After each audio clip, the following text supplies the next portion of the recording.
10 Spongebob fails we hated seeing. Hello lovely YouTube family.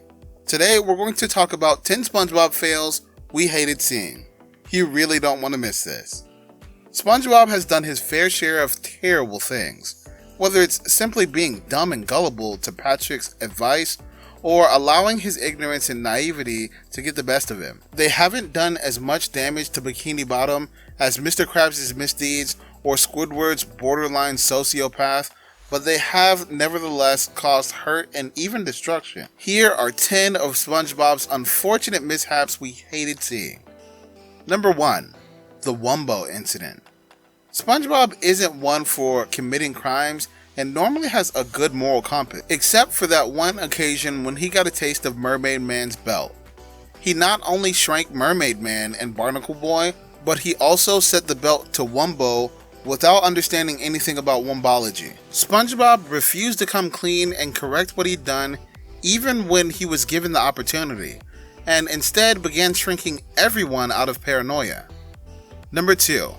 Everything he's ever done to Mrs. Puff.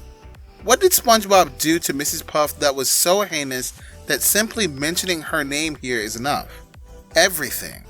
Mrs. Puff's life was made a living misery by the simple act of stepping his shoes inside her boarding school. SpongeBob even managed to demolish Mrs. Puff's boarding school as a result of his antics. Mrs. Puff was also put in jail due to SpongeBob, which turned out to be a blessing in disguise because it gave her a temporary escape from her least favorite student. Number 3. Kidnapping everyone in Bikini Bottom. Being kidnapped in the middle of the night in a net and then transported to a space shuttle is a nightmare, and one never expects the perpetrators to be two stupid idiots who mistakenly believe they've arrived on the moon, which looks precisely like Bikini Bottom. However, here we are. Number 4. Abusing Mermaid Man's generosity.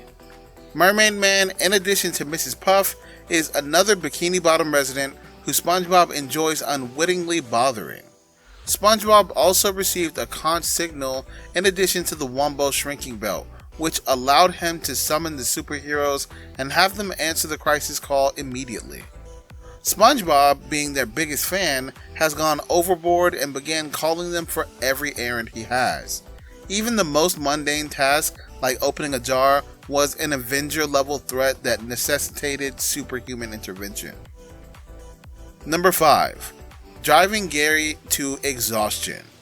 SpongeBob is usually a responsible pet owner, and only a few times does he fail to look after Gary. However, in one case he overreached himself and believed he could change a snail into a greyhound. Gary was forced to prepare so hard for something he wasn't built for, an equivalent of the Olympics for snails by SpongeBob. Gary ended up crashing and burning on race day as a result of SpongeBob's overwork. Gary was injured as a result, but there was no long-term damage. SpongeBob at the very least learned an important lesson that day and took better care of Gary.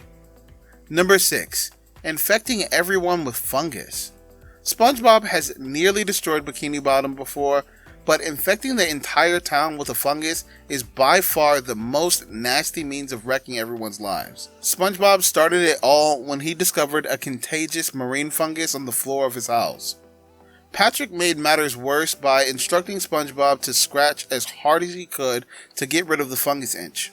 As a result, Bikini Bottom was immersed in a disaster that only Gary could clean up. Number 7. Stealing all of Sandy's fur. Mammals, including humans, take pride in their hair. Squirrels, on the other hand, take pride in their fur. That's something a sponge and a starfish can't comprehend. That's presumably why SpongeBob and Patrick sheared Sandy's fur so lavishly in order to utilize it as a winter coat. Sandy had no way of keeping warm or protecting her skin from the elements as a result of this. SpongeBob and Patrick made an honest error because they were trying to stay alive, but they went too far as usual. They could have just wrapped themselves in Sandy's blankets to stay warm. Number 8. Roasting Texas. SpongeBob and Patrick once again go out of their way to irritate Sandy to the point of madness. Sandy was about to leave Bikini Bottom for good, in that one memorable episode where she was pining for Texas until SpongeBob and Patrick devised the scheme. Their strategy was unconventional and risky, as it involved mocking good old Texas in order to transform Sandy's melancholy into rage. In order to carry out the plan, SpongeBob had to resort to some petty stereotyping. At the very least, it was successful. We assume that the purpose justified the means. Number 9. Stealing Squidward's identity. Both SpongeBob and Patrick are unaware of some laws, if any exist in Bikini Bottom at all. That's why, during the Opposite Day episode, when they assumed Squidward's identity, one seemingly harmless joke caused far too much harm than it should have. Number 10. Overbearing Hall Monitor. Last but not least, there was another instance of SpongeBob being drunk on power and authority during one of the show's early episodes. It was when he was assigned to Mrs. Puff's boating school as the Hall Monitor. As a result, SpongeBob let things get out of hand and grossly over-policed the city of Bikini Bottom. He was even called a madman by the Bikini Bottom cops as a result of his misbehavior. Patrick assisted him in his predicament, but the two companions were completely unaware of the damage they had created. This brings us to the end of our video. I hope you enjoyed it.